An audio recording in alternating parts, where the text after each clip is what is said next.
Grenoblois, qui a inventé une école faite pour faire aimer l'opéra justement à ceux qui sont le plus hermétiques. Vous allez voir, c'est absolument incroyable et depuis la moitié des Grenoblois a déjà vu un opéra. On va en reparler avec des jeunes dans quelques instants. Vous allez voir comment ils ont été convaincus. Regardez. De Mozart à Beethoven, Gershwin ou Wagner, dans ces quelques mètres carrés de bureau, Patrick Souillot compile précieusement le travail des plus grands compositeurs. Plus de 4000 œuvres classiques que ce passionné connaît sur le bout des doigts. Cet homme est un chef d'orchestre reconnu à travers le monde entier. Ça c'était au Forum économique à Jeddah, le premier concert classique en Arabie Saoudite. Un goût immodéré pour la musique classique, notamment l'opéra, que ce Grenoblois a façonné aux côtés des plus grands, dont un certain Leonard Bernstein, le créateur du célèbre West Side Story, ici, à gauche sur la photo. Celle-là me touche particulièrement. On a vraiment l'impression que j'ai une bénédiction du père au fils. C'est une transmission que j'aime bien. C'est cette transmission du savoir et du plaisir de la musique que Patrick a gardé en héritage. Jusque-là, on pourrait penser que le destin de ce chef d'orchestre était tracé depuis l'enfance. En fait, il n'en est rien. Quand j'étais gamin, en fait, j'aimais pas du tout l'opéra. Voir des grosses dames qui chantent sur une scène alors que je comprenais rien, sincèrement, ça m'attirait pas du tout. Mais ça, c'était avant que Patrick Souillot ne découvre la force de l'opéra et sa faculté à raconter des histoires en musique. Un parcours plutôt atypique donc qui lui a donné l'idée de monter un concept unique en France, démocratiser l'opéra auprès des jeunes. Nous voici maintenant non pas dans les coulisses d'une salle de spectacle mais bel et bien dans une salle de classe. Moyenne d'âge de ces jeunes en BTS, 18 ans et beaucoup d'a priori sur l'opéra. L'opéra, c'est pas pour les jeunes. Moi, c'est l'opinion que j'avais. Enfin, ça avait l'air ennuyeux. Afin de dépoussiérer cette image, Patrick Souillot a lancé un défi à ces jeunes. Imaginer et concevoir les costumes du prochain opéra Nabucco de Verdi. Un classique qui réunira sur scène 8 solistes, 130 choristes. Au total, ce sont ces petites mains qui travaillent chaque semaine à coudre, retailler, ajuster, pas moins de 280 costumes. On n'a pas toujours l'occasion en études de réaliser des projets aussi complets. C'est vrai que c'est une réelle opportunité pour nous, donc on l'a saisi. Confier la création d'un opéra aux jeunes pour moderniser l'art lyrique, voilà donc tout le pari de ce chef d'orchestre. Et après 6 ans de collaboration et autant d'opéras couronnés de succès, Patrick Souillot n'a aucun doute sur leur savoir-faire.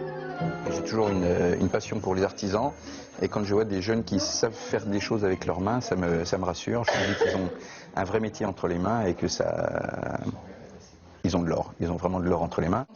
Depuis le début de la rentrée scolaire, près de 450 étudiants travaillent pour donner vie à cet opéra coopératif. Cette année, une dizaine d'établissements scolaires vont être impliqués. Direction maintenant cette école de design graphique. Aujourd'hui, le metteur en scène de l'opéra monté par Patrick vient présenter Nabucco aux étudiants. Je me laisserai surprendre, je crois que c'est beaucoup mieux comme ça. J'impose rien, j'ai une idée de ce que je souhaite, mais c'est vous qui allez quand même vous y coller. D'atelier en atelier, d'école en école, chaque étudiant s'approprie les codes et le mécanisme de l'opéra. Après les décors, le maquillage, pensé pour chacun des personnages en fonction de leurs émotions. On travaille pour vachement agrandir le verre, que ça soit vu par les spectateurs de loin.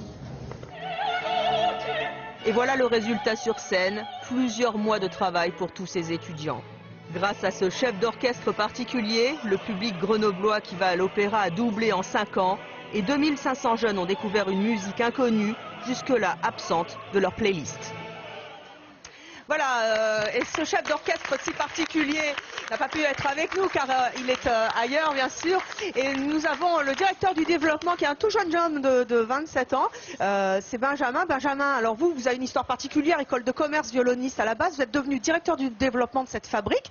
Et alors vous m'avez dit un truc extraordinaire avant l'émission, vous m'avez dit si on veut découvrir l'opéra, et c'est plutôt poussiéreux pour les jeunes, il faut venir chez nous parce que nous on a une manière particulière de montrer l'opéra. C'est quoi votre truc ? Ah ça c'est sûr, c'est avec nous qu'il faut découvrir l'opéra si vous l'avez jamais vu. Et pourquoi ? D'abord parce que si vous êtes isérois, vous avez peut-être, voire forcément, quelqu'un, un proche, un neveu, une nièce, quelqu'un que vous connaissez qui a participé à la production du spectacle. Ça fait une raison de plus de venir. Vous faites travailler toutes les écoles. Hein, Oui, plus de 500 jeunes chaque année participent au projet. Et qu'est-ce qui fait que vous faites aimer à des néophytes, à des hermétiques, des opéras qui peuvent paraître poussiéreux, à des jeunes qui ont la musique dans la tête, quoi. Mais je pense que si on sort l'opéra des clichés, on aime l'opéra. Parce qu'il y a du théâtre, il y a de la danse, il y a des émotions, il y a de la colère, il y a de la joie. C'est un art qui est universel et qui traverse les époques. Après, ça a été un art qui a été un peu galvaudé, socialement galvaudé. Et nous, notre but, c'est de lui rendre son caractère populaire. Alors justement, vous êtes en train justement de démocratiser cet opéra, puisque ici c'est une ville pilote, ça va se développer à Strasbourg et c'est pour ça que vous êtes là, et dans d'autres villes. Et avec nous, vous avez emmené deux jeunes, il y a Marie-Lou qui était en esthétique, et vous faites maintenant le maquillage de ces opéras. On dirait un peu la fille de Chantal Thomas, mais très jeune, vous voyez, elle a 20 ans, justement, elle Mario. est dedans maintenant. Vous, votre truc, c'était le métal avant, hein? Oui. Et l'opéra maintenant, vous aimez? Oui, j'apprécie beaucoup plus qu'à... Qu'est-ce qui vous a fait aimer l'opéra tout d'un coup? C'est de le connaître d'une manière différente. De le connaître de l'arrière, je dirais, et après de pouvoir le découvrir aussi sur scène. Mais d'abord, tout le travail qu'il y a, tout ce qu'il y a avant, en fait, vraiment. Alors, quelque chose que vous ne connaissez pas, et vous, c'est les costumes, hein? Voilà, et vous avez 20 ans. Et vous, c'était quoi votre type de musique? Avant, c'était surtout tout ce qui était pop-rock, et là, vraiment, de découvrir l'opéra, c'est sympa, ouais. Alors, grâce à votre initiative, donc je le disais, la moitié des Grenoblois maintenant ont écouté un opéra. Alors, on va s'amuser justement à faire un petit blind test, hein, c'est comme on dit.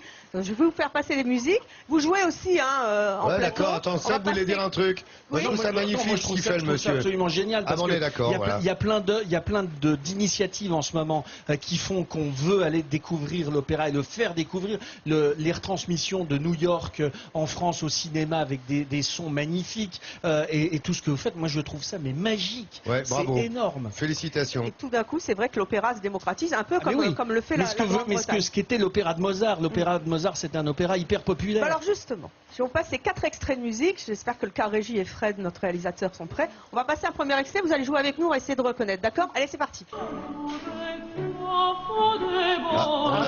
On a Traviata. Carmen.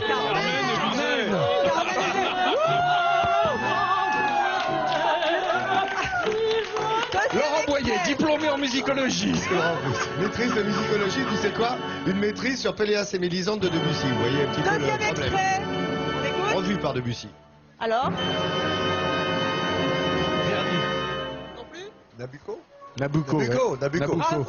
Ah, Jean-Seb, quelle petite science! 1813, on fête le bicentenaire de Verdi avec celui de Wagner On l'année y prochaine. retourne? Vous me dites stop en régie si vous voulez. Allez, on y retourne. Troisième extrait. Ça doit être la Traviata. Ça, c'est la Traviata. De Verdi. Tu l'as bien Je connais reconnu. celle-là. Traviata. Oui, bravo, c'est bien. Et le quatrième, allez, on termine avec le boss. Le quatrième? La mère de la reine de la nuit. Ah, c'est vous qui répondez, c'est pas juste. Bah oui, la flûte enchantée, c'est l'air de la reine de la nuit, ça. Voilà, et ben écoutez, en tout cas, on salue cette expérience qui va se développer dans d'autres villes. On le dit vite fait. Strasbourg, Annecy et Marseille, prévu en 2014. Voilà, et ben voilà, allez voir l'opéra car c'est formidable. Merci les jeunes. Bravo l'initiative, bien joué Evelyne. Incroyable, vraiment bien ce qu'ils font.